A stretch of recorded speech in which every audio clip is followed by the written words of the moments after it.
Le feu sur la tête du coq. Film réalisé par Jacques Moupenet, Jacques Design. Il était une fois, dans un village niché entre les collines rouges et les champs dorés, vivait un coq fier, au plumage éclatant et à la crête flamboyante. Chaque matin, il chantait avant le lever du soleil, réveillant toute la brousse. Mais un étrange phénomène se produisait depuis toujours. Dès que le coq apparaissait, tous les renards du village s'enfuyaient à toutes pattes. Les renards avaient peur, non pas de son chant, mais de sa crête.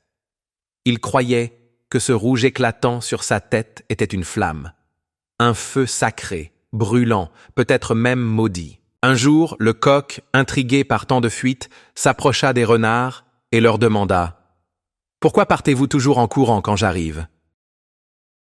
Le plus vieux des renards, tremblant de la queue à la truffe, répondit « C'est à cause du feu sur ta tête, nous ne voulons pas être brûlés. » Le coq éclata de rire, de son rire haut perché et fier.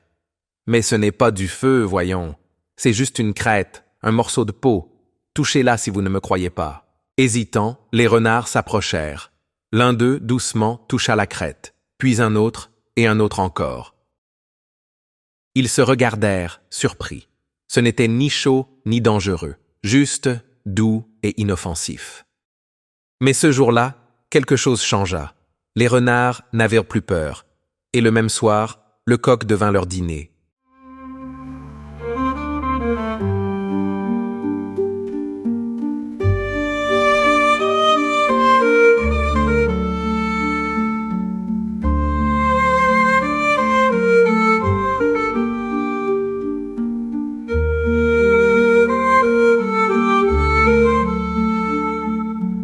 Toute ma vie, les renards me fuyaient comme la peste. À mes pas, ils disparaissaient dans les fourrés. Pourquoi? À cause de ce qu'ils appelaient le feu sur ma tête. Ma crête rouge les terrifiait. Ils pensaient que c'était une flamme vivante, un pouvoir dangereux. Un jour j'ai ri. Je leur ai dit, ce n'est pas du feu, juste un bout de peau. Touchez, vous verrez. Ils ont touché. Ils ont compris. Ils ont cessé d'avoir peur. Et le même soir, ils m'ont mangé. Depuis ce jour, j'ai appris une chose. Ne détruis jamais ce qui fait ta légende. Ne révèle jamais toutes tes forces à ceux qui ne te veulent pas forcément du bien. Parfois, ce n'est pas la vérité, mais la peur qu'elle inspire qui te protège.